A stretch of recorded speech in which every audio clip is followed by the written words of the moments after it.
Thank you for joining me on this trip through one of the scariest cases in history. There is a mystery that has been passed down through generations that is hidden in the dark Appalachian Mountains. These mountains are a place where silence protects secrets that should never have been found. It is not true that this movie was made. It was just made for fun. Any resemblance to real people, live or dead, is just a coincidence. The year was 1906. The Appalachians, like ancient guardians, watched over small, remote towns that hadn't yet been touched by modern life. They showed up in full force. There was a village called Hollow Creek in eastern Tennessee, nestled between deep valleys and forests that seemed to go on forever. Everyone knew each other there, doors were rarely locked, and a man's word was stronger than any signed document. There, life moved slowly along with the seasons. In the fall, the leaves turned the slopes a beautiful shade of red and gold. They also made a natural carpet that blocked out the sounds of the forest. It was a beauty that lied, because those mountains, which looked so friendly during the day, turned into dark mazes at night. You were sure you knew these paths by heart, but they disappeared into the darkness. The wind in the pines carried sounds that shouldn't have been there. Evelyn Darnell got to Hollow Creek on a foggy October afternoon. She came from Charleston, South Carolina, with only an old, worn-out leather suitcase and a letter of recommendation that had turned yellow. That she was looking for work as a governess and maybe running away from something. She would rather not say. People would often just show up in the mountains back then, looking for a fresh start or to disappear. The Appalachians had always been willing to give both. The Thornhill family hired her because they owned one of the biggest farms in the area. The house was on top of a hill and was surrounded by thick forests that seemed to grow every season. The main house was made of dark wood and had wide verandas and windows that let in strange light at dusk. At the back of the property, there was an old stone well that had been left empty for many years after a new spring was found closer to the house. Evelyn quickly got used to the routine. She was quiet, got things done quickly, and didn't talk much about herself. People in the town only saw her on Saturdays when she went to the store to buy food. Always nice, and with a smile that doesn't show too much. But there was something in her eyes that made me think of many stories that she hadn't told. Some women in the village said behind her back that.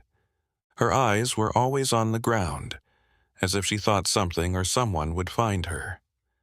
After several months, winter came quickly to that mountainous area. The snow on the paths made the farms even more isolated, which they were in the valleys. It was around this time that the first rumors started to spread. People who lived nearby and went by the Thornhill property at night said they heard voices coming from the direction of the old, empty well. It wasn't like normal conversations. Whispers, as if someone had to tell secrets right away and couldn't wait until dawn. The head of the family, Thomas Thornhill, said these stories were just myths. It was important to him that he only believed in things he could see and touch. Margaret, his wife, wasn't so sure, though. She grew up in those mountains and knew about the old stories. She knew that some places held memories that were beyond reason, and the old well had always had a bad name among ghost hunters. The older people who live in Hollow Creek. There was no clear date for when the well was built. Some people said it was there before the first settlers came to the area, and it could have been made by people who lived there a long time ago. The building was made of gray stones that were fit together very precisely and didn't look like they had been held together with mortar. It looked like the rocks had grown together naturally. No one knew how deep it was. Several times over the years, people tried to measure it, but the ropes always came up short. Find a bottom and disappearing into the damp, dark space that smelled earthy and slightly metallic. Margaret started to pay more attention to Evelyn.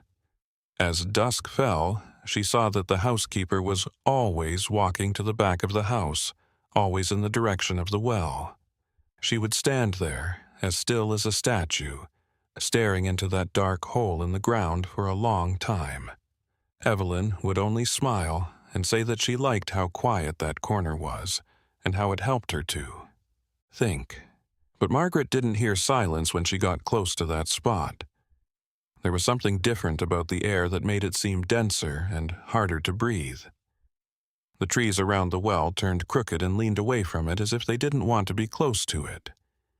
Birds didn't sit on the rocks near the edge of it. And Margaret said she saw shadows moving around that old building on full moon nights, when the silvery light lit up the land. These shadows didn't seem to be connected to anything real, present. On one of those nights, things started to change in a way that could not be undone. On the morning of February 14th, 1907, there was thick fog that covered the whole Thornhills property. Mountain people were used to this fog, the kind that seemed alive, moved against the wind and turned trees into shapes that were hard to recognize. Margaret went down to the kitchen earlier than usual because she had a bad dream the night before that had woken her up. The house did not have Evelyn in it. Her bed was made, very precisely for the military. The blanket stretched out flat without a wrinkle, but her things stayed in the room. Everything was the same as it always had been. The leather bag, the few dresses hanging in the closet, the prayer book on the nightstand. The only thing that wasn't there was the governess. Margaret had a tight feeling in her chest.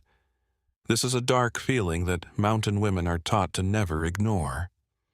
As soon as the sun started to partially clear the fog, Thomas put together a search party. There were 8 men from the area who knew every path and shortcut through those valleys. They searched the forest around the village, the paths that led to it, and the abandoned barns and natural caves that were spread out on the slopes. Their search for Evelyn Darnell turned up nothing. It looked like she had become part of the cold morning air, but Margaret knew where to look. She went to the back of the property by herself, even though Thomas told her not to.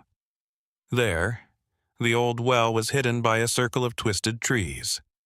The fog wasn't there, but it was swirling around the stone structure like it was being pulled by something invisible. Margaret didn't hear it until she got close to the edge.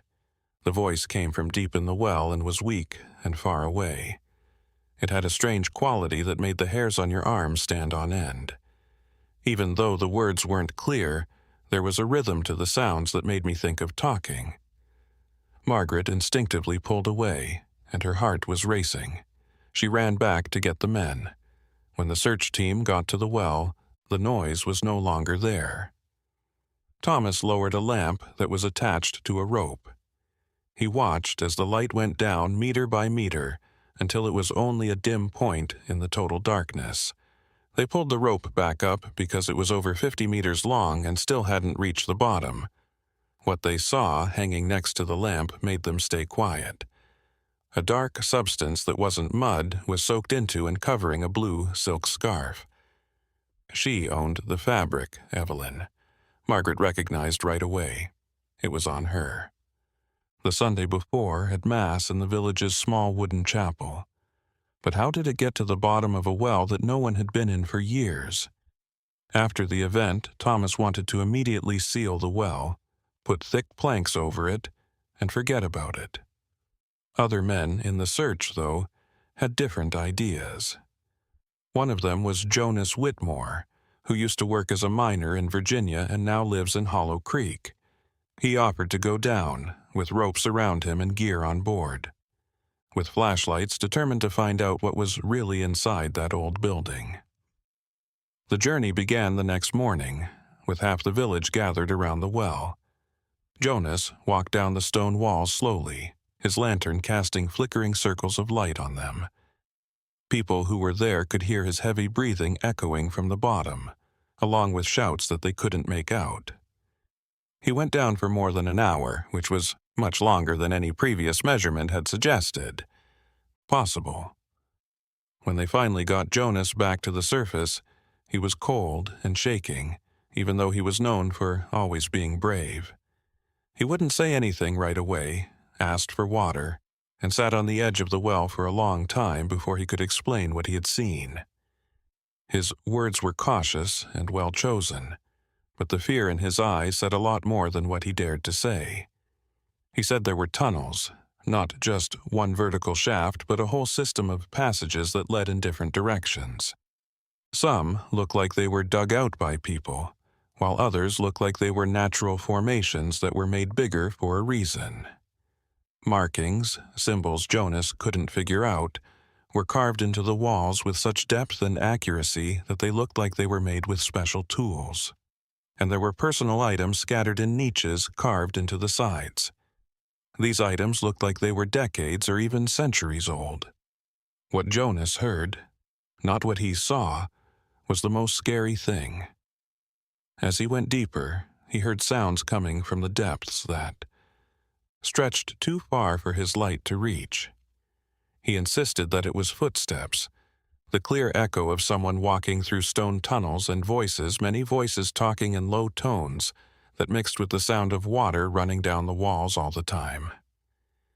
As soon as he yelled, "Evelyn," the voices stopped, leaving behind an even more ominous silence. The news quickly spread through the mountains. People began to come forward and tell stories they had been keeping to themselves for years. After saying that she heard voices coming from an old well on her property, a woman from a neighboring county said that her sister had gone missing 20 years before.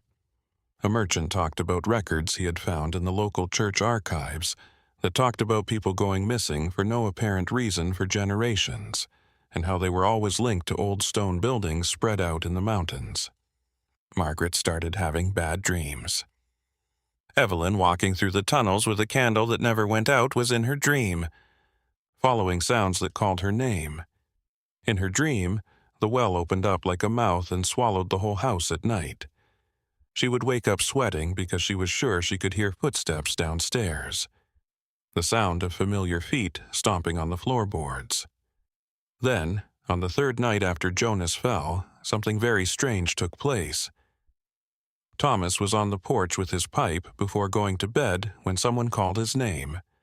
There was no doubt that it was Evelyn's voice coming from that direction, of the well. He locked every door and window and ran inside, refusing to believe what his ears had heard.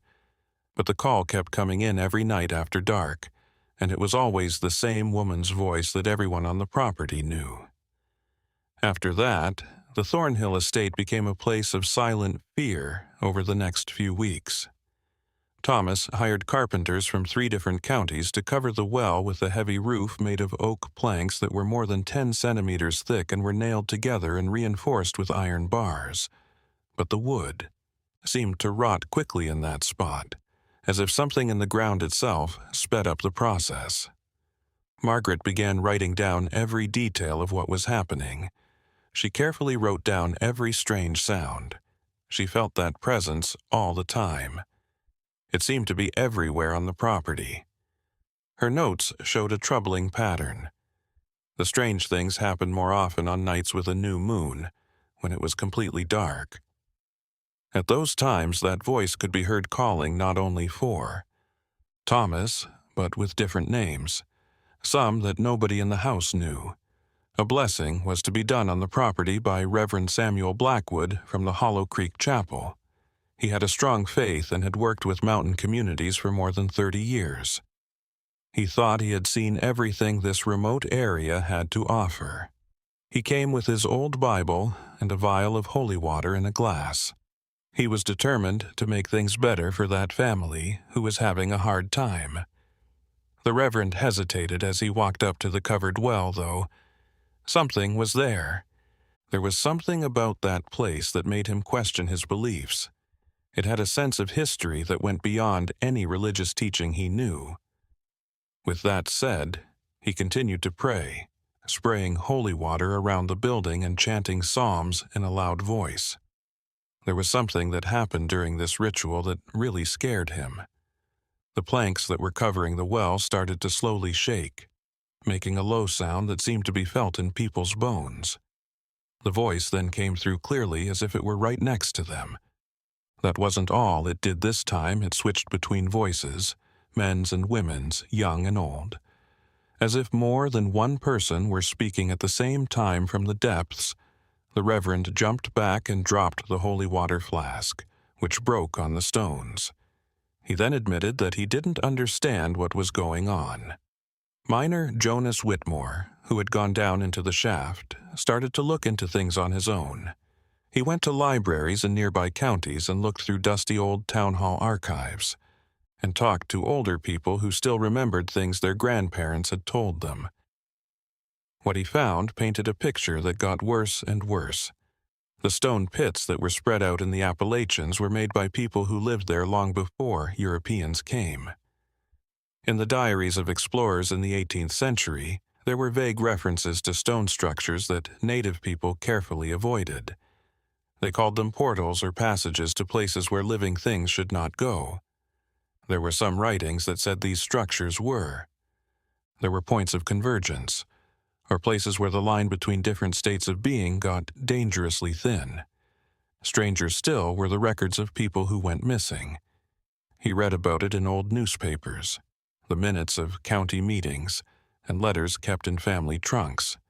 People had just vanished in the area of these old wells for decades, never being seen again. They didn't all go at once, but over time, leaving no trace, never with a good enough reason given. Several times, weeks or months after the person went missing, people who were there said they heard the voices of the missing calling out from the depths. When Margaret looked through Evelyn's things that were hidden in the fake lining of the leather suitcase, she also found something very unsettling. She found a bunch of yellowed letters that were written quickly but elegantly. The letters were sent to a woman named Elizabeth Darnell and talked about things that happened almost 30 years ago, in 1878. The letters were about a family that lived in the mountains of North, NC, not far from where Hollow Creek was at the time. That family owned land with an old stone well, and Catherine, the daughter of the family, started to hear voices coming from that structure. First, they were whispers that were hard to make out, then they turned into clear calls with her name on them.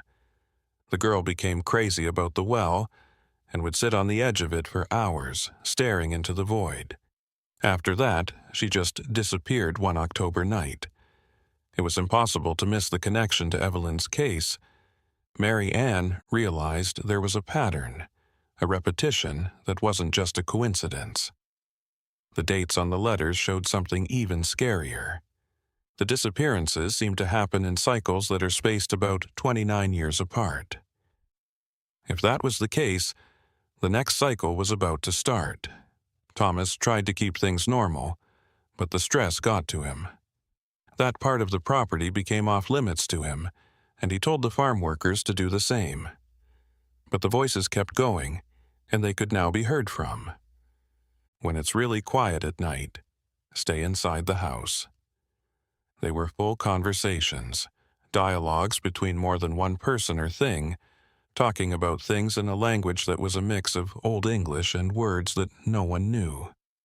The farm animals began to act in strange ways. Even though there was more and greener grass near the well, the horses wouldn't graze there. During the night, the dogs barked non-stop at the building, their fur standing on end and their bodies shaking with fear. One of the cows got away from it.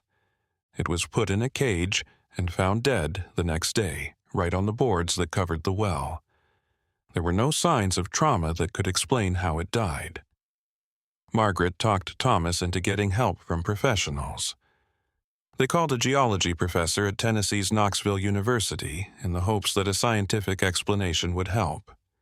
Henry Aldridge, the professor, came with measuring tools and a skeptical attitude that would soon be put to the test. Aldridge looked at the well and its surroundings for 3 days. His measurements showed what Jonas had learned. The building was very deep, much deeper than what would be normal for a conventional water well. Even more interesting, his instruments picked up air currents rising from the depths, which suggests that there are large holes or tunnels connected to each other below the surface. Jane and Thomas were awake when the professor woke them up in the middle of the night on the third night of their stay. He was clearly upset because his hands were shaking as he held on to his gear. He had taped sounds coming from the well using a special device to record it. The recordings were clear for the couple to hear when he played them back. There were dozens of human voices talking at the same time, making it so loud that their heads hurt, and every once in a while, a voice would stand out louder than the others and call out the names of people who were still alive on the surface.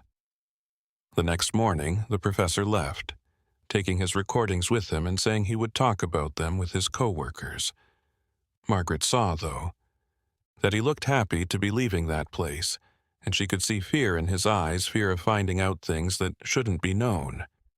In the mountains in 1907, spring came with a beauty that was hard to believe. There were bright carpets of wildflowers on the sides of the hills. Streams were full of melting snow, and birds were singing in the trees again.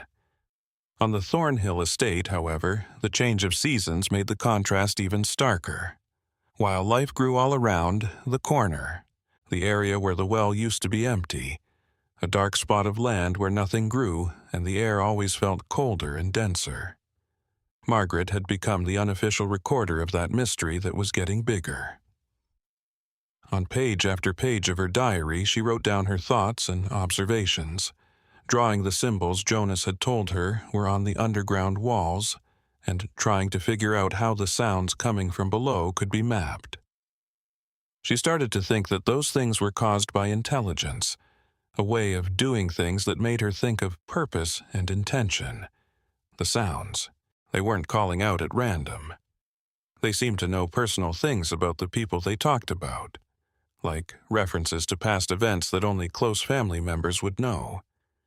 When they called Thomas, they talked about choices he had made years ago and conversations he thought were private. Someone or something deep inside could see memories and moments that were only known to people who lived above. Jonas kept up his obsessive research, this time looking in archives in 3 different states. He found a document in a Virginia state library that would completely change how he thought about the event.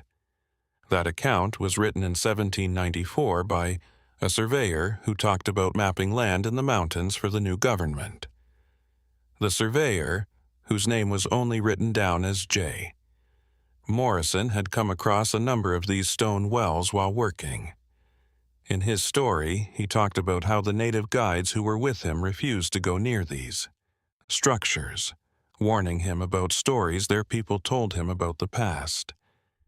According to these stories, the wells were built by mysterious people who disappeared without leaving any other evidence than those strange structures.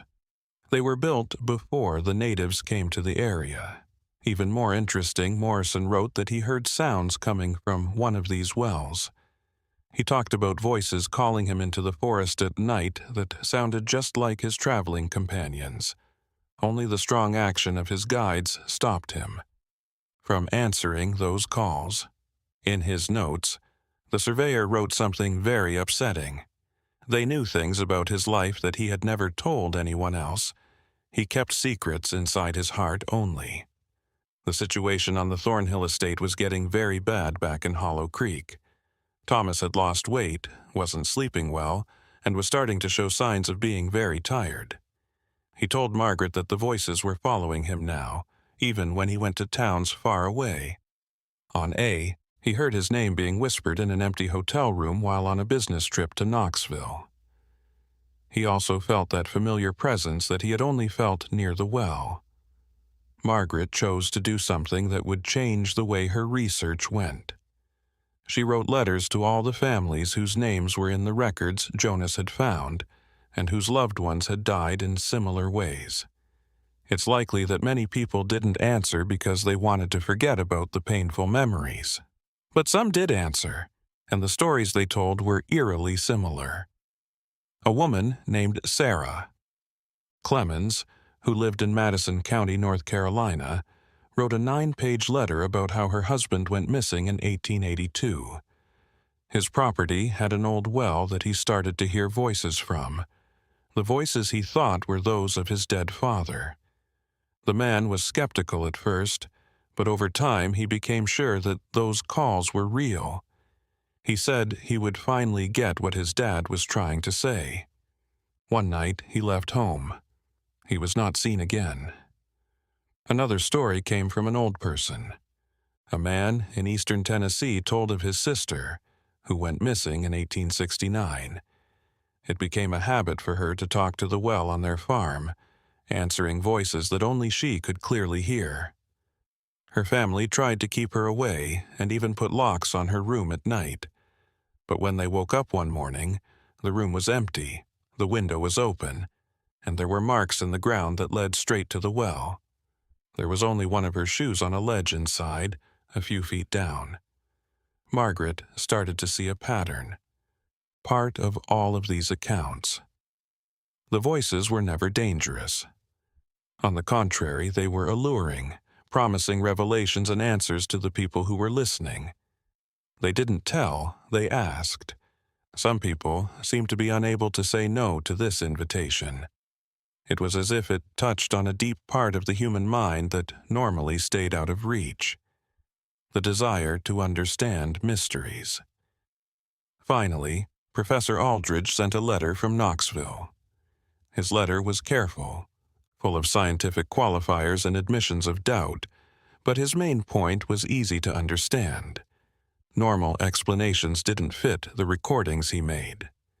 The recordings were checked by co-workers who confirmed that the voices were real people and not natural sound effects or auditory illusions. Even scarier, studying the sound frequencies showed that some of the voices were speaking at the same time in more than one tone, which is physically impossible for human vocal cords. Jonas presented Margaret with his growing theory, which he himself admitted sounded crazy. What if the wells weren't just structures, but also a way for things to connect? He thought that maybe they were places where something beyond our understanding could interact with our world, using the voices and memories of people who had died as a way to talk to us. It was an idea that went against everything he thought was clear-cut, but nothing else made sense. Margaret thought about that idea as she. From her window on the second floor, she could see the well. The wooden cover had rotted again, so it had to be changed for the fourth time in 3 months. And that night, when the moon was just beginning to rise, she saw something that made her doubt her own sanity. Someone was standing by the well. Details were hard to see because of the distance and dim light, but the shape of the person was clearly female, and their dress moved softly in the wind at night.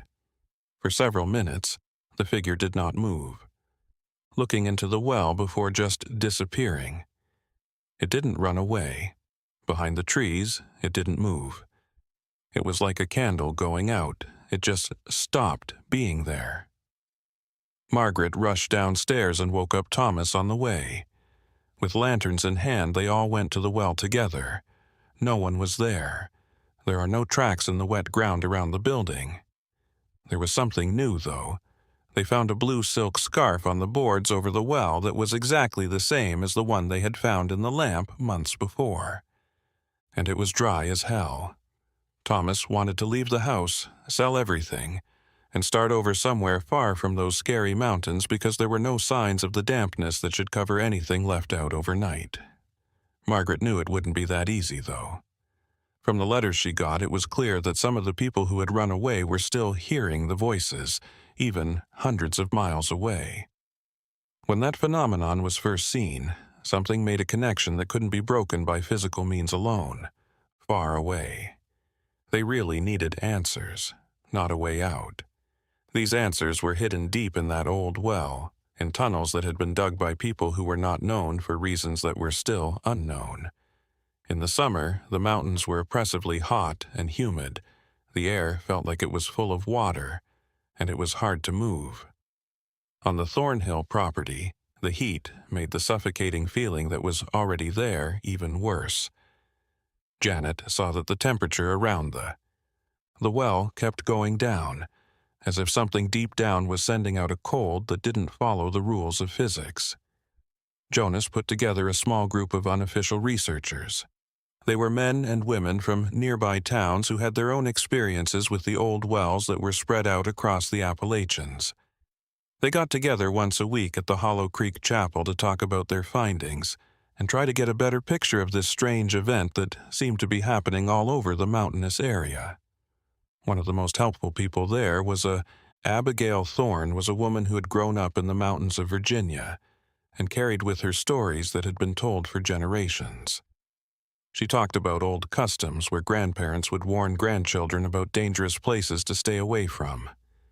The oldest families in the area have always known there was something off about those stone buildings, she said. But they chose to remain quiet rather than face what they couldn't understand. Abigail brought something with her that got a lot of attention from the group. She found her great-grandfather's old, worn-out leather diary. He had lived in the mountains in the early 1800s. There were entries in the diary from 1823 that talked about meeting the pits while hunting. Abigail's great-grandfather wrote that he had found human remains strewn around these structures. The remains ranged from being very new to being very old, and some of them were made using techniques he didn't understand. Even more intriguing, the diary mentioned a common belief among, back then, hunters. The pits were hungry, but not for food in the usual sense. They were hungry for something stranger and more disturbing. It seemed like they were drawn to certain kinds of people who had certain traits or were vulnerable at certain times. It seemed like there was a way to choose who would be called and who would not be, using an invisible standard. Margaret noticed this pattern right away. Evelyn got to Hollow Creek, and it was clear that she had some. Emotional weight, running away from something from her past. As she looked over the other cases that had been reported, she saw that many of the missing people had been through similar things. In a time of change, they were looking for answers. Some had recently lost loved ones or kept secrets that were bothering them. The Wells seemed to know about these weak spots. Thomas started having more and more disturbing dreams so he could take advantage of people's emotional weak spots. He dreamed that he went down into the well without ropes like Jonah did. But by slowly going down a spiral staircase, he had carved into the rock. In his dreams, the descent never ended. It went on in circles that got deeper and deeper. At each turn, he went through doors carved into the rock that let him see parts of his own life being acted out like plays. What scared him the most about these dreams wasn't the impossible situation, but the fact that he never felt scared while going down. Instead, there was a calm sense that it was going to happen, as if it were, exactly where he should be and where he was always meant to be. He would wake up sweating and racing heart, but not because he was scared. It was a mix of anxiety and a strange sense of anticipation. In July 1907, Hollow Creek got a visitor they didn't expect. He said his name was Dr. Nathaniel Crane, and that he was a scholar of Appalachian folklore and traditions at a university in Massachusetts. He had read about what happened on the Thornhill property in school papers and heard rumors about it, and offered to use his knowledge to help people understand what was going on. Crane had a different point of view. Similar stories from other mountainous areas around the world had interested him. These were places where old structures seemed to be linked to disappearances and strange sounds. He said that what was happening in the Appalachians was a lot like what had happened in the Scottish Highlands, the Pyrenees, between France and Spain, and the faraway Carpathian Mountains.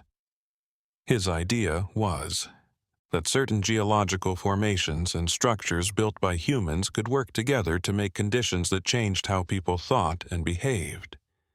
He talked about strange magnetic fields, acoustics underground that could make strange sound effects, and air currents going through tunnels that made sounds that the brain thought were voices. It was an attempt to find a logical reason for something that didn't make sense. Margaret appreciated Crane's work, but she knew that his ideas, no matter how complicated they were, not a complete picture of the experience. The voices knew private things that magnetic fields couldn't explain. Sound waves couldn't explain why things would appear and disappear, and airflow couldn't explain the figure she saw by the well that night with the crescent moon. Crane studied the site for a whole week, using different tools to measure things, get samples of soil and rock, and make a map of air currents. His results confirmed strange things, but they didn't give good enough reasons for them. The rock metal. The stone used in the well wasn't made of any materials that were naturally found in the area.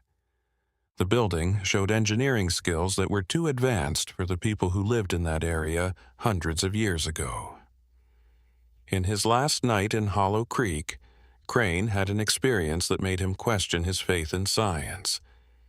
He had set up recording gear around the well that would keep picking up sounds all night long. He looked over the recordings again the next morning and found something that clearly upset him. During one part of the recording, a conversation could be clearly heard over the night's background noise. It wasn't broken up pieces or sounds that weren't clear enough to be understood as voices. It was clear that two people were talking about things that had happened on the property weeks before. One of the voices was definitely Dr. Nathaniel Crane's, saying things he had never said out loud and thinking things he had kept to himself, in his mind. Crane left that afternoon. His instruments were hurriedly packed, and it was clear that his theories didn't explain what he had seen. He told Margaret a scary story before he left. Whatever lived in those depths was becoming more active and daring in how it showed itself. He was afraid that they were getting close to a point where the lines between what was and what shouldn't be would become dangerously porous. Jonas's research group kept meeting, but this time they felt more compelled to start mapping all. They marked on a big map of the Appalachian area all the wells that were known to be in the area. What came out was a strange geometric pattern. The wells were not spread out randomly. They were arranged in specific lines and angles, as if they were points in a well-thought-out network that covered hundreds of square kilometers of mountainous land. Margaret started to wonder if Evelyn had really picked Hollow Creek by accident. Could there have been something more going on? Were forces or intelligences just moving pieces in a game with rules? Stayed unclear. The housekeeper had casually said in a conversation that she felt like she was being led to that place, as if something was calling her in her dreams that she could barely remember when she woke up. The nights on the property got harder and harder. The voices got clearer and heard more often. Sometimes they could even be heard during the day. People who were hired started refusing to work in some parts of the farm. Some people just put down their tools and left without saying anything, their pale faces, and wide eyes that showed they had heard or seen something that scared them. Thomas and Margaret started to seriously talk about the idea of doing something drastic, like maybe filling it up with tons of dirt and rocks until that opening to the unknown was permanently closed. But they didn't do it because they had a feeling that doing so might have unintended results that were worse than what was happening now. Then the news came out that would make everything different. A telegram sent from the city of Asheville, North Carolina, near the end of August 1907. A woman was found lost and confused on the streets of the city, unable to give clear information about who she was or where she came from. Something in particular caught the attention of the police. The initials on the silver brooch she was carrying were an exact match for Evelyn Darnell's. The two of them left right away and traveled for 2 days on dirt roads that wound through the mountains. At that time, Asheville was a town that was growing. Time, drawing people who wanted to enjoy the fresh mountain air and the promise of healing from a wide range of illnesses. The woman was being held in a hospital run by nuns. The hospital was a red brick building on a hill with a view of the town. Margaret felt a pain in her chest when they finally saw the woman. It was definitely Evelyn, but she had changed in ways that weren't just how she looked. She had lost weight. Her skin looked dull in a way that wasn't just from not getting enough sun, and her eyes had a depth that hadn't been there before. Before, as if she had seen things that completely changed how she saw the world. Evelyn didn't recognize them at first. She looked at them with a distant look, like she was seeing through a thick fog. But over hours of careful conversations led by the hospital's mother superior, pieces of memory started to come back to her. They were scattered accounts with pictures that didn't make sense, and feelings talked about in words that didn't seem to do justice to what she was feeling, was trying to say. She remembered that she didn't choose to go down into the well. She did it because she felt compelled to, and the urge seemed to come from both inside and outside her. She insisted that the stone had a ladder carved into it so precisely that it was impossible to tell where one stone ended and another began. The descent had been going on for hours or even days. Time didn't work right down there, so she couldn't be sure. Evelyn found things in the deep tunnels that were hard for her mind to understand even weeks later. There were huge rooms carved out of the living rock. Some had things in them that seemed both old and impossible, like artifacts made of stone, metal, and something else she couldn't put into a category. There were also presences, which weren't really people, but consciousnesses that showed up in ways that were hard to describe. Evelyn explained slowly that the voices everyone heard on the surface were really just echoes of something much deeper. Down below, people talked in a different way, not through sounds, but mind-to-mind communication means that images and thoughts can flow between minds without words being needed. I felt like all the barriers that usually separate people from each other just disappeared during that experience. It was both amazing and scary.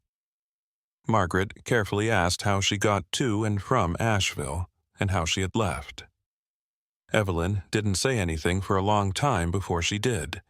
She wasn't sure when she left the tunnels. For a moment, she was in the depths, fully in that communion of, 1 minute she was awake, and the next she was walking along a mountain road at dawn, miles away from Hollow Creek. She had no idea how she got there or how much time had passed. The doctor who was checking her out, a sensible man named Dr. Wilhelm, thought that her stories might have been caused by some kind of mental trauma, like getting lost in one of the area's natural caves. He talked about getting lost and having hallucinations when you don't have enough food and water. He also talked about how the mind could make up complicated stories to fill in blanks in memory. But some things about the case made him feel uneasy. There were no signs on Evelyn that she had been lost in caves for months. Even though her skin was pale, it wasn't hurt or scratched. Some of her clothes were torn and dirty, but not as badly as they would be in that situation. Even stranger, she wasn't hungry when she was found. She ate when she was given food, but she didn't feel rushed. It was like her body had forgotten it needed food. Thomas meant to bring her back to Hollow Creek right away because she thought that being in a familiar place would help her remember things. But Evelyn's reaction to the idea was clear panic. Without making sense, she begged not to go back, her eyes wide with fear. She kept saying that there was something unfinished, something that had started but not finished, and going back now would be dangerous in ways she couldn't fully explain. Margaret chose to stay with Evelyn in Asheville while Thomas went back to take care of the property. In the weeks that followed through careful and patient conversations, the housekeeper's broken memories filled in with more information. She talked about maps that were etched into the tunnel walls. These maps were complicated diagrams that seemed to show not only physical geography but also connections between places that were in different states of being. Cyclical ideas were brought up. Evelyn talked about them a lot. Cycles of opening and closing, times when the walls got thinner and people could get through. Those who built the wells knew about these cycles, no matter who they were. They built their structures to make the most of those certain times, and they were getting close to one of those times. She was sure of it. At the base of her head, she could feel what felt like rising pressure. When Jonas heard that Evelyn was back, he went to Asheville. He brought his maps and research with him in the hopes that she could fill in the blanks. When Evelyn saw the maps that showed where the wells were located in the area, she immediately pointed out patterns that Jonas had seen but wasn't sure what they meant. The wells. She said that they weren't just points in a network, but nodes in something bigger, like the points where two webs meet that went across dimensions that words alone couldn't describe. She drew pictures of symbols she had seen carved into the deep walls. The symbols were a mix of geometric shapes and shapes that looked natural. Some of these symbols were familiar to Jonas from the historical accounts he had read. He had seen different versions of them in writings that were decades and hundreds of kilometers apart. There was a disturbing pattern that made it seem like whatever was behind the wells wasn't a one-off or new event, but something very old and well-planned. Evelyn started having dreams that were more real than anything she could remember. She saw the people who built the wells in them, but her mind wouldn't let her clearly describe them, leaving her with only vague ideas of their shapes and intentions. Not in the sense of geography, but in some other way they had come from a long way away. She now knew that the wells were anchor points, places where they could touch the world and leave marks that would last forever. Margaret wrote Thomas long letters in which she explained each revelation. She felt like they were getting closer to understanding something, like putting together a puzzle with pieces from different places and times. But each answer brought up new questions, and as they took away more layers, the mystery seemed to get deeper instead of getting solved. Eva finally agreed to go back to Hollow Creek in September of that year. But she wanted Jonas's research group to be there under certain circumstances. She made sure that everything was carefully written down, and she told them that they should be ready for the possibility that being near the well could set off events that were building up below the surface of normal life. The trip back was tense. As they got closer to the familiar mountains, Evelyn spoke less and less. They stopped at a boarding house to rest the night before they got to Hollow Creek. In the morning, she woke Margaret up in that room. She had to say something important that she had just remembered. A piece of her memory came to the surface from the fog that still covered a lot of what she had been through. She said in a whisper in the dark room that the people who built the wells were still there. It was just that they had changed into something that could exist in different ways. But the voices coming from deep inside weren't the voices of people who had died. They were the voices of something using those memories and identities as tools to talk to the world. They were no longer living in the usual way. Margaret got a chill up her spine. It was clear what it meant, and it was very upsetting. Not only was what happened in the wells a mystery that needed to be solved, it was also a process of change that was happening all the time. People who went too deep risked being changed in fundamental and permanent ways. As soon as Evelyn got back to Hollow Creek in October 1907, the atmosphere there changed in a real way. It was like having her there closed a circuit that had been left open during.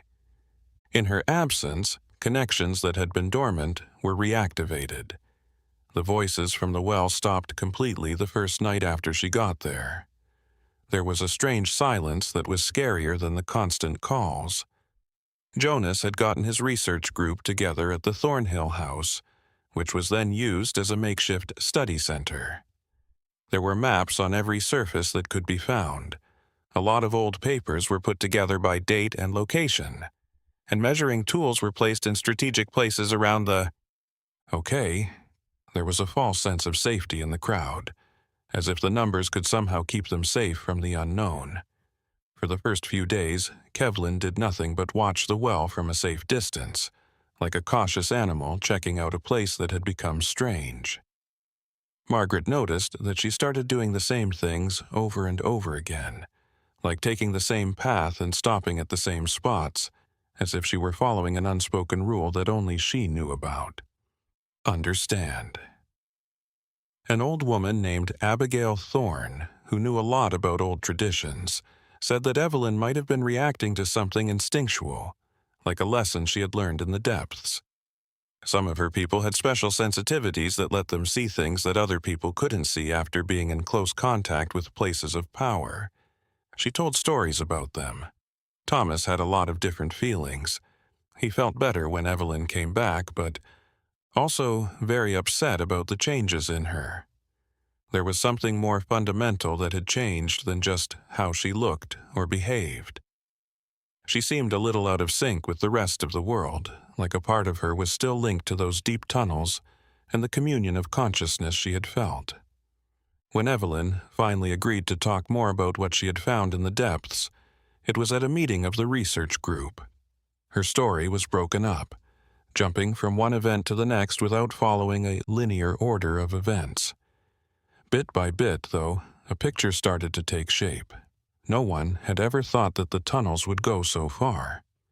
They formed a complicated three-dimensional network that linked not only different places in the world but also different realities. She said that there were rooms that didn't follow Euclidean geometry. There were places that looked bigger on the inside than they should have been from the outside. Others were down there as well. Not just the builders' minds that had been changed, but creatures that. It looked like those deep spaces were home to life forms that had evolved away from surfaces that get sun. What happened to the people who were called to the depths and never came back? Jonas asked about the missing. Evelyn didn't say anything for a long time before she did. She finally said that some people joined that communion, their minds merging with the strange group of people who lived in the tunnels. Others just got lost, wandering aimlessly through hallways that kept changing their layout. They were lost and couldn't find their way back to the real world. But there were also people who were changed and set free, like she had been. Some people were chosen to come back, but others were not. Evelyn couldn't explain why. Even with her newfound knowledge, there were still some criteria, patterns of compatibility, or goals that she couldn't quite figure out. It seemed like there was a healing intelligence making choices based on things that were beyond the logic of humans. Janet started to notice small changes. On the land after Evelyn got back, plants that had taken root near the well started to grow again, but their leaves had geometric patterns and colors that didn't look like they would in nature. The animals that had avoided the area completely before came closer slowly, as if they knew something important had changed. The group chose to do a number of carefully planned experiments. They would lower measuring tools to different depths and record any objective data they could get, like temperatures, magnetic fields, air composition, and so on. Jonas would keep an eye on the measurements while others carefully wrote down everything, making a scientific record that researchers in the future could look over. The results were both very interesting and very upsetting. The temperature at depth did not change in the way that was expected. It should have gotten warmer as they went down because they were getting closer to the hot Earth's core, but the temperature seemed to change all the time. By chance. It wasn't clear what the pattern was. Some places were icy and others were surprisingly warm. And to make things even stranger, the magnetic instruments stopped working at some depths. Their needles started spinning madly or pointing in directions that didn't match the known magnetic poles. During the measurements, there were times when the instruments just stopped working. This wasn't because they were broken, but because it seemed like the physical laws that normally controlled their operation stopped working for a short time. Evelyn watched these experiments over with a vague interest. She said in passing that the builders knew how to shape not only stone and space, but also the rules that told them how to do their jobs. She said it again and again. The tunnels were more than just buildings. They were statements of possibility, places where reality became more malleable and open to intentions that came from minds that were focused enough. The first important thing that happened was in the third week of October. A young physics teacher who was one of the researchers. A high school student from Knoxville went down into the shaft with high-tech lighting equipment to map at least the upper levels of the tunnels. He was tied down with a strong rope and had people watching him from the surface who were always talking to him. For the first 30 meters, everything went well. His voice echoed clearly as he talked about what he saw, confirming what Jonas had already said about the branching tunnels and the carved symbols. Then his voice started to slightly change, his tone changing in ways that were hard for people to put into words at first. It wasn't exactly different, but it was different, like little harmonics had been added. Then he started talking about things he couldn't be seeing. He talked about chambers that were out of his reach at the moment, and encounters with shapes that moved in the shadows away from his light. His story became less and less connected to the physical reality of his descent, as if one experience was happening in the real world, and the other was happening on a different level of existence. Jonas told him to pull back right away. When the professor came out, he wasn't hurt, but he looked very scared. Margaret had noticed that his eyes had the same depth as Evelyn's, and he insisted that he had seen and understood things that he couldn't remember, like they were waking dreams. He could feel the knowledge floating just below the surface of his mind, but he couldn't put it into words. Words. When they told the story, Evelyn did nothing but nod. She said that was how it began. It wasn't just bodies that the well pulled into its depths. It also pulled in minds, opening doors that normally stayed shut. And once those doors were opened, they never fully shut again. Those who went through them were forever changed, forever aware of parts of reality that most people were thankfully unaware of. The professor said he had to go back to his normal life the next day, but everyone could see that he wasn't serious. He had changed in a big way. Margaret wondered how many other people had had similar experiences over the years, carrying around pieces of impossible knowledge and trying to live normal lives while feeling a sense of infinity that they couldn't understand. A lot of things happened during the October full moon. The voices came back, but this time they were different and more complicated. They were singing in harmonies that seemed to come from more than one place at the same time. Evelyn was restless the whole time. Night, pacing the house and stopping often to look toward the well with a face that showed a mix of worry and strange expectation. She finally told Margaret something she had been keeping from her since she got back. The people who lived in the depths could still be heard. Their voices kept ringing in a quiet part of her mind. Even though they weren't calling her back, they kept in touch by sharing thoughts, feelings, and bits of perception that got through the distance between them. Worlds. Evelyn said in a low voice that they were waiting for something, and that something was about to happen. When everything would be just right for something, she couldn't quite put her finger on maybe an alignment or convergence, when the cycles that control the flow between realities would reach a turning point. November came to the mountains with a chill that seemed to go all the way to the bone. It also brought morning fog that took longer and longer to clear. In Thornhill, the area around it was almost like you could feel the tension, like static electricity in the air before a storm. The research group kept studying, but they were more careful after what happened with the physics professor. Margaret noticed that Evelyn was picking up some strange new habits. She started drawing all the time, covering page after page with complicated geometric patterns that, if looked at for a long time, seemed to pulse with hidden meaning. They looked like the symbols she had talked about on the tunnel walls, but they were also different, as if she were trying to get ideas across from one visual language to another. Jonas looked at these drawings for days, trying to find connections in the old books he had collected. He found some unsettling similarities between the drawings and those in European manuscripts from the Middle Ages, pre-Columbian books, and even clay tablets from Mesopotamia. It seemed like different cultures, separated by oceans and thousands of years, had come up with different ways to explain the same basic ideas about how the world works. Thomas had become more and more. He kept to himself and spent a lot of time in his office going over family and property records. He found something that no one before him had noticed. The land with the well on it had never been officially sold or given away. There were strange gaps in the records, times when the property just didn't show up in any paperwork. It was like that piece of land didn't follow the normal rules for ownership and transactions. Abigail Thorne told the group something new that made it more interesting. The mystery has a new dimension. She talked to the elders of the native tribes that still lived in the mountains. These were people who kept oral histories that were hundreds of years old. They talked about old places that were there before their ancestors came to the area. These were places where the real world met other worlds and should be respected but never explored. These stories say that the people who built the wells were not human in the usual sense.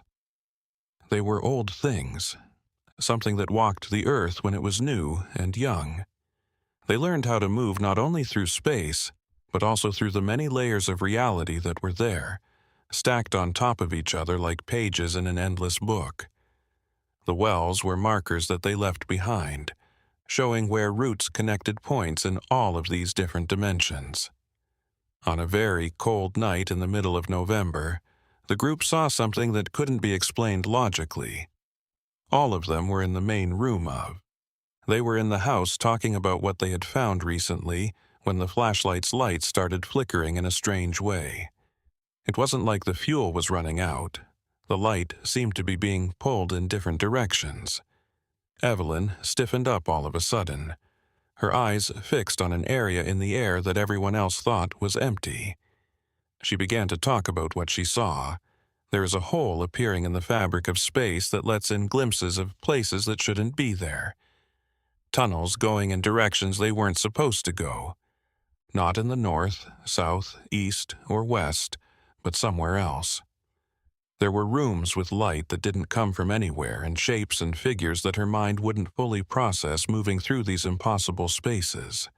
Everyone else felt something, but they couldn't see what Evelyn was talking about. It felt like there was pressure in the air, like the air around them was getting denser and harder to move. Margaret's heart beat fast for no apparent reason. It was an instinctual response to something in her mind. Couldn't directly understand. The event only lasted a few minutes before it slowly went away. When things went back to normal, Evelyn was shaking and had cold sweat on her forehead, even though it was cold outside. She told them that what they had felt was just a small echo, a faint reflection of something much bigger that was happening. She said that the barriers were getting thinner all along the network that the builders had set up, not just near the well.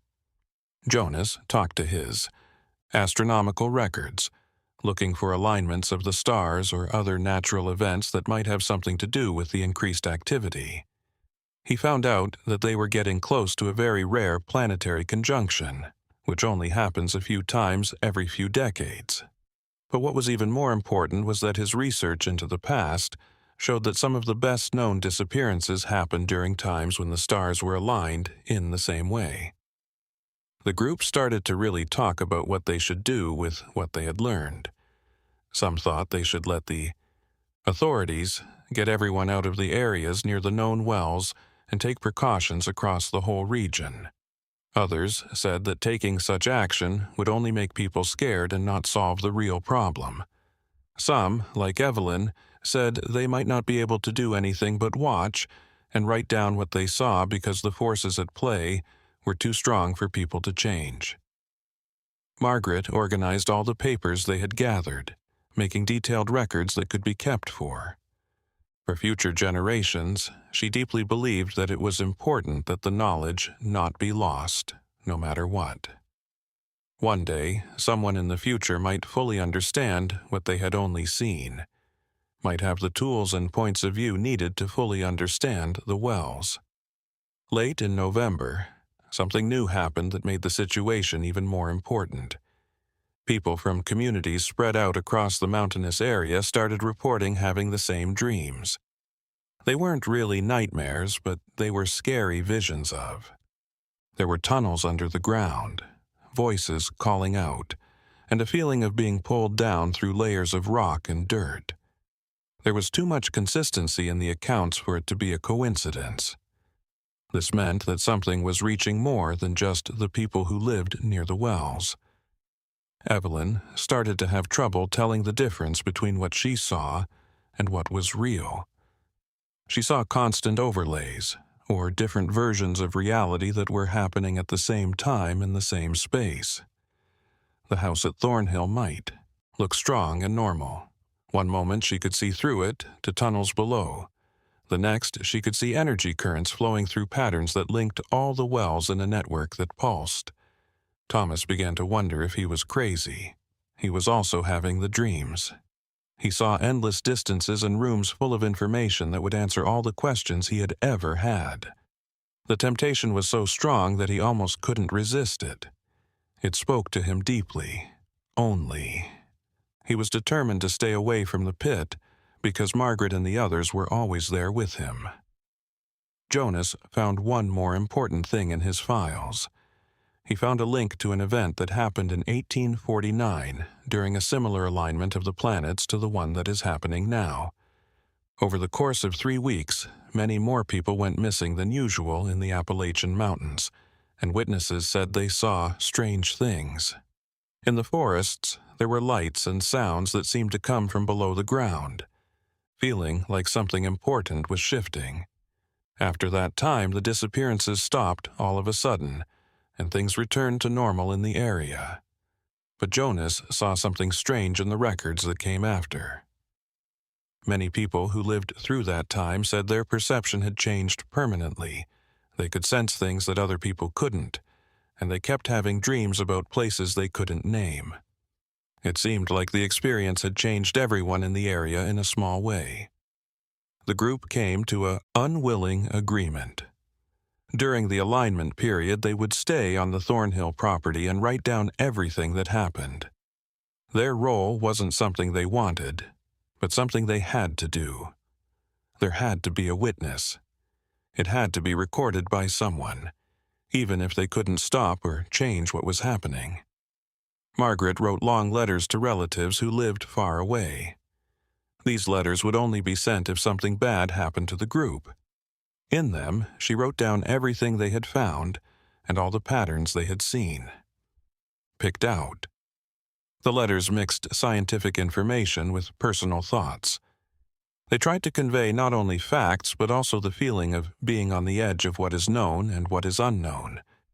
She meditated almost all the time during the last week of November. She told him that she was getting ready by making her mental defenses stronger against what was going to happen. Her time in the depths had left her mind open to new ideas, and she knew she would be especially vulnerable during the time for alignment. But she also thought that because she was more sensitive than most people, she might be able to see things about the phenomenon that other people wouldn't. There were big changes in the weather in the first week of December. Storms that were out of the ordinary for the time of year hit the mountains and brought winds that howled through the valleys with an almost supernatural force. And during these winds, on really dark nights, everyone on the property could hear voices, not just from the well, but from everywhere. It was like the mountains themselves had learned to talk and were giving directions. Everyone there would remember the night of December 8th, 1907, as the time when reality became more fluid than anyone would like to admit. When the planets were in the best position, even people who aren't very sensitive could feel something different in the air. It had a lively quality that made every breath seem full of possibilities. The group met in the main room of the Thornhill house and stayed alert the whole time. Important night. After careful planning, lanterns were placed around the room to make circles of light that looked weaker than usual against the dark windows. Margaret had made enough coffee and food for the whole night, an attempt to keep things normal in the face of something strange. Evelyn sat by the window and looked out at the well in the distance. Her body was still, and the only thing moving was her slow, steady breathing. Her earlier words had said that she had to keep a delicate balance by. She was awake enough to know what was going on, but not fully awake enough to be affected by the currents moving through the dimensions that night. Around midnight, the first changes were clear. It seemed like the color spectrum had been subtly changed, adding colors that people couldn't name. The light from the lantern started to take on a strange quality. Jonas was the first to notice because he has trained his eyes to notice things before anyone else. He quickly started taking notes to try to explain what he saw in a way that other people could understand. Thomas felt that the temperature was changing, but not in a simple way. It felt like there were multiple temperatures in the same room at the same time, giving him confusing feelings that his mind was having a hard time processing. He looked at Margaret and could tell from the look in her eyes that she was feeling the same way. The voices then started.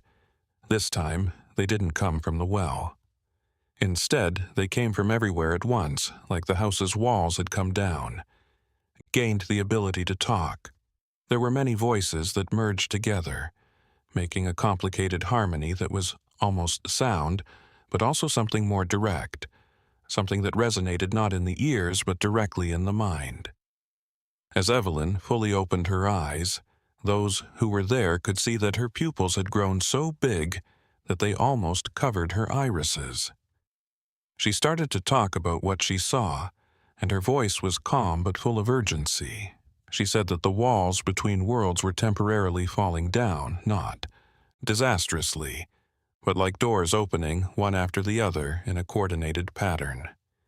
The builders planned for this moment to happen. This is what the wells were meant to do from the start. Abigail Thorne started to say old prayers that she had learned from the native elders.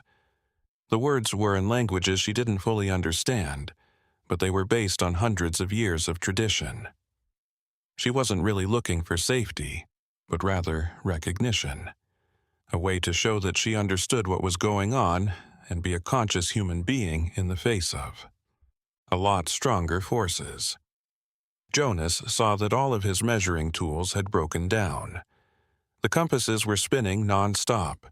Thermometers gave readings that changed wildly, and a barometer he brought showed that the air pressure was both too high and too low at the same time.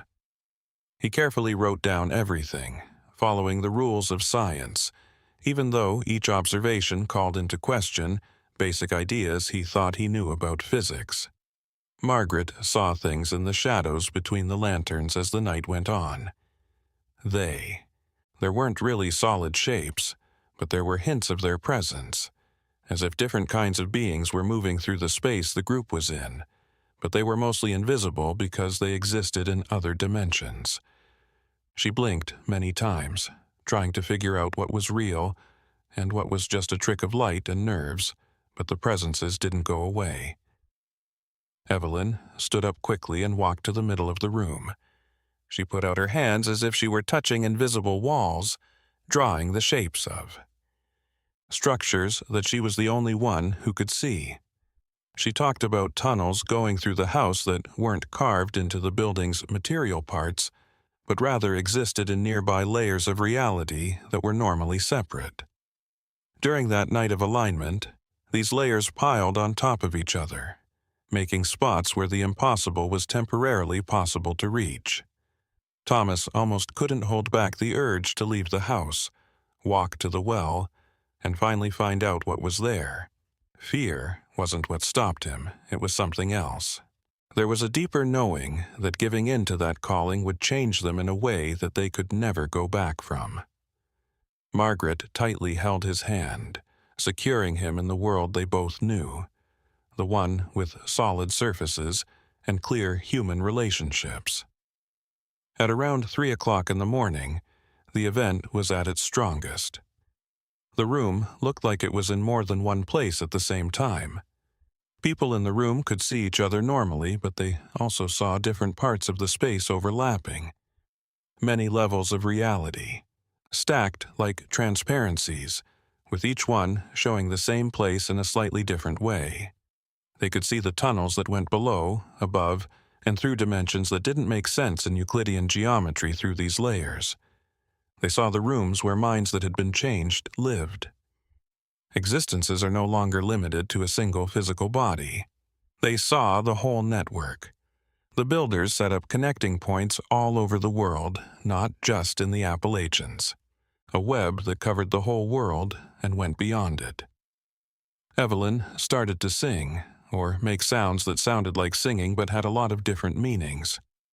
She would say later that she was responding to and talking with the presences that were around at that time of coming together. It wasn't submission or defiance, it was recognition, a conversation between different types of consciousness that shared the same experiential space for a short time. Jonas had a sudden realization about how time works. At that very moment, he realized that what they were going through wasn't just something happening right now, but something that had happened countless times before, over thousands of years. The builders set up repeating cycles, times when the way the stars were aligned made it possible for these openings between worlds to happen. Each cycle added to the experience, memories and experiences building up over time. At that moment, Margaret got something about Evelyn. When she came back from the depths, it wasn't an escape or a rescue. On purpose liberation. She was sent back for a reason, because she knew things and had skills that would help her act as a link between different ways of being in this world. As night turned into morning, the effects of the phenomena started to fade over time. The layers of reality that were overlapping started to separate again, going back to how they were before. The voices stopped, the shadowy figures went away, and Jonas's instruments slowly came back too, showing readings that made sense in the context of well-known scientific models. As the first rays of sunlight came in through the windows, everyone stood still and quiet. They were all fundamentally different after what they had been through. In ways that could never be fully undone, their understanding of reality grew. They had seen things that most people would never think were possible. They had talked about mysteries that people had only seen in the oldest myths. Evelyn finally let go, and her stiff posture broke down into deep relaxation. Being tired. Throughout the night, she had been like an anchor, keeping the group connected to the forces at work around them and keeping them from becoming completely absorbed by what they saw. The role had taken a lot of work, which could be seen in how pale her skin was and how much her hands were shaking. Thomas looked down at the well from the window. In the early morning dim light, it looked like nothing more than an old stone building that was safe and quiet. But now he knew it was more than that, and that it would still serve as a gateway, a marker, and a connection point in a network that includes dimensions that the average human mind can't fully understand. The group made it through the night, but they knew it would leave them with scars for life. They had seen past the veil that usually separated the normal from the extraordinary. They could never forget what they had seen, or go back to the innocence of not knowing. There was a strange calm in the days after that December night. The estate of Thornhill. The storm seemed to have finally passed, leaving a silence that didn't seem to have been there before. The well stayed where it was from ancient times, but how everyone saw it had changed in a fundamental way. Evelyn spent the last week in Hollow Creek organizing her thoughts and trying to find the right words for things that didn't fit into everyday language. She wrote a lot in a journal that she kept secret. The pages were full of thoughts on the nature of consciousness and During that important night, many layers of reality were dropped. But she knew she would mostly keep these thoughts to herself because they were too personal to share in full. They chose to stay on the property, Margaret and Thomas. Running away wouldn't make sense now, not after they knew the phenomena wasn't limited to one place. The well was only one part of a much bigger network, and once they moved, they couldn't take with them the newfound awareness they had gained. Jonas. He kept doing research, but now he saw things from a completely different angle. No longer did he look for clear answers or scientific proof in the usual sense.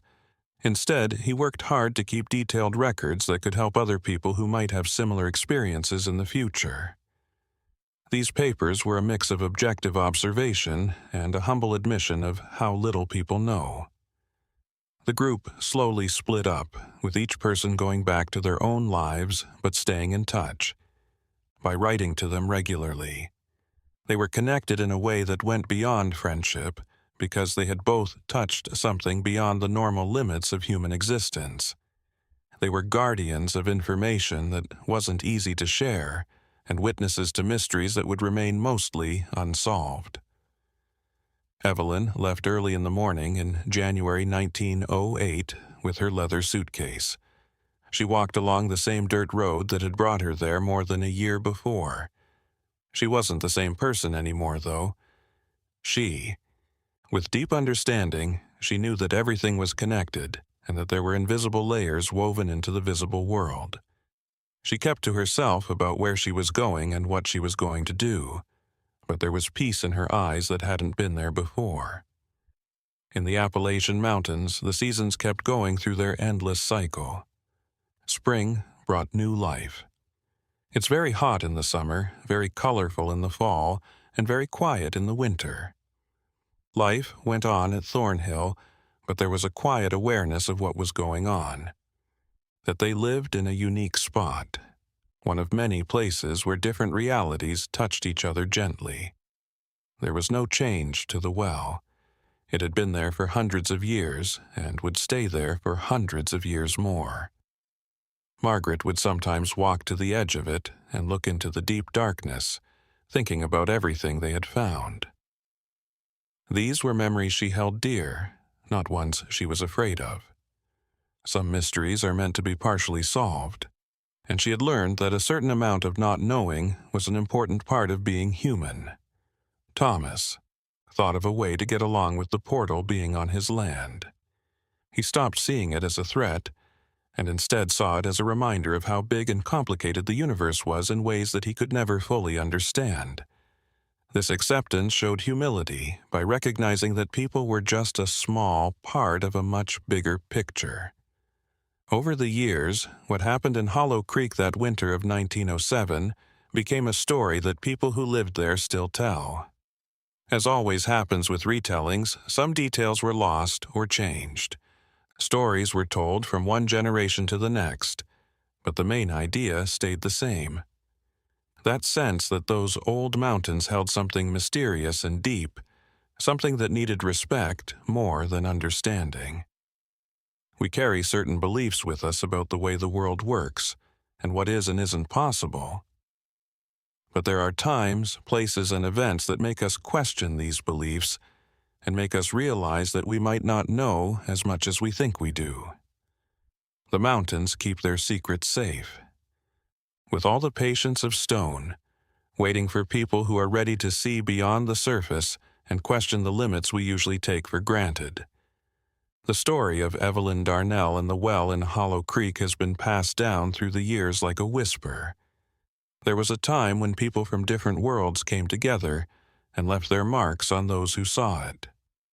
This story makes us think about possibilities outside of the everyday. To understand that mystery is an essential part of life, not something to be avoided, taken away, but something that should be respected. The Appalachian Mountains keep getting higher into the sky. Their thick forests and deep valleys are full of stories that will never be told in full, and somewhere in those old mountains, stone buildings are waiting in silence, things that remind us of the past. There are gateways to understandings that are just out of reach for normal consciousness. For now, our journey through this mystery is over, but the questions it brings up still stick with us.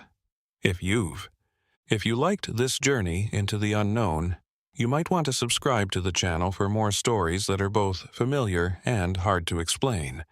Also, let us know what you think about the mysteries that still need to be solved, and the limits of what we can know and understand in the comments. When you open some doors, they never really close again. And maybe that's the best way for things to be.